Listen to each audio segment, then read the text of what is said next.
how can we make smooth watercolor washes? It seems so simple, and yet it's really not. In today's video, Zan Barrage, a professional watercolor painter, will show us how to achieve that result with both a normal wash and a gradated wash. For today's exercise, you will need one sheet of watercolor paper or sketchbook placed at roughly a 26-degree angle. You will also need one big mop brush. Zan will be using a size 6 for reference, and 2 watercolor paints of your choice. More importantly, and for context, today's video is a short clip taken out of a full watercolor painting lesson taught by Zan, and that lesson is available at etcherstudio.com. If you're ready and excited, then let's dive in. Last thing you want to do is start a wash and not have enough to finish it.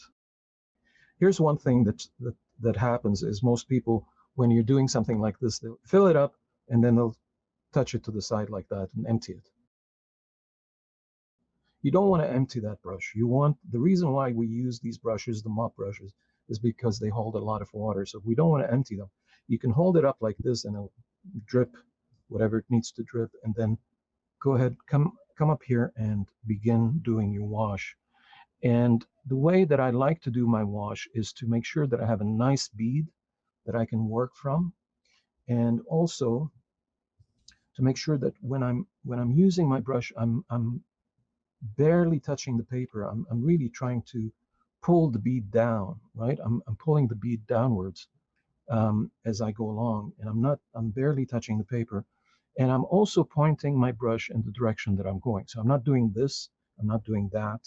I'm actually pointing the brush in the direction that I'm going and allowing the bead to just move below, move lower as I do this. And this is very, like I said, I'm not like the thumb. I'm using the thumb to hold the brush in place. I'm not using the thumb to push the brush into the paper. That's how I avoid having those plowing streaks that a lot of people have when they're doing washes like this. They have those plowing streaks because they're pushing the brush into the paper. At the bottom, it doesn't matter. So I'm just going to let it be like this. Okay, now we're just going to let this dry a bit. It's a very light wash, you can tell, right? We're going to let this dry a bit and just come in and clean up all around. Be careful with the bead at the bottom of the page, because that will want to come up into the painting again. So we'll just come down here and lift it with the Kleenex like this and make sure that it's not accumulating. And if it does accumulate, just come back and pull some more. Okay, so first wash. I'm going to be using my hair dryer today just to make sure that we're moving at a good clip. And here's the trick with hair dryers. When we work with watercolors, we're working with pigments. Pigments are little tiny particles that float in the water. They don't actually dissolve in the water, they float in it.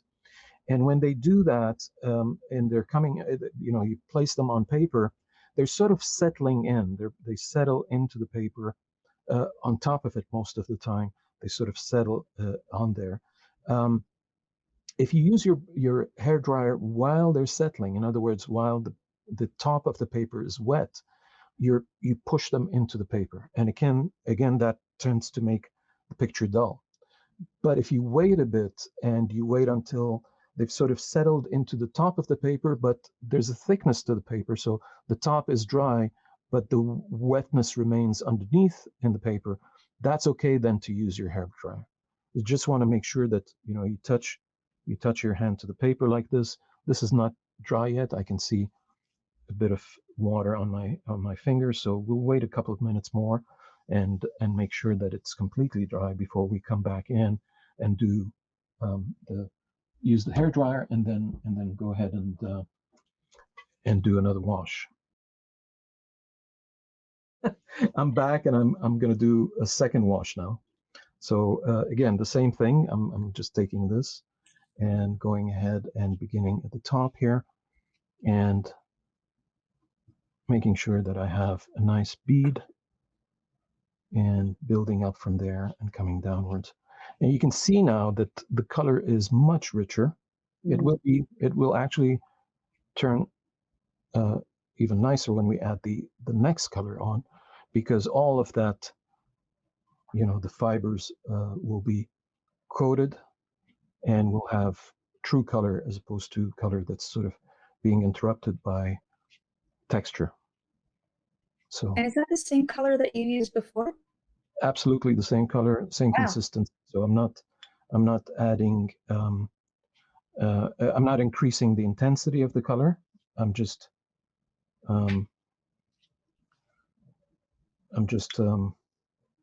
doing another wash with the same exact color that I used before. If you don't want to adjust your monitor, just know in your head this is yellow ochre. Again, I'm going to wait a couple of minutes until everything is settled and dry. It dries from the top faster than the bottom, of course, because the water is coming down. We're waiting for this bottom part right here to dry, so everything else is top dry, but not the bottom here. So what I want to do with this one is I want to start at the top really heavy, lighten up in the middle, and go back to being heavy at the bottom, right? So I want to transition different ways. So I'm going to begin here pretty heavy like this. Take my bead and begin to do this. Now it's really nice and rich, and I like it like this, but I'm going to go ahead and pick up some water now in my brush. So I'm actually trying to reduce. So I haven't agitated my brush. I'm not trying to remove all the color from it. I'm just trying to reduce. So by doing this, what happens is it gives me transition, because the bead still has a lot of color in it, right? But my brush is adding water to the bead. And so you get this transition, you get this lightening of the color. You can see, from the top to where we are right now, it looks a bit lighter, right? And it's going to continue to look lighter as I go down into here. And then right about here, I want to go back and pick up more color and begin to add to it. So again, it's going to be lighter at the top because the bead has more water in it now. And it's going to be darker as I go down because I'm adding more color to the bead, right? So transition in and out like this. And at the bottom, I'm just going to pick up some more color from the palette straight up and add it down here like this and get that full feeling of color at the bottom. So you can see there's a nice transition back and forth between these.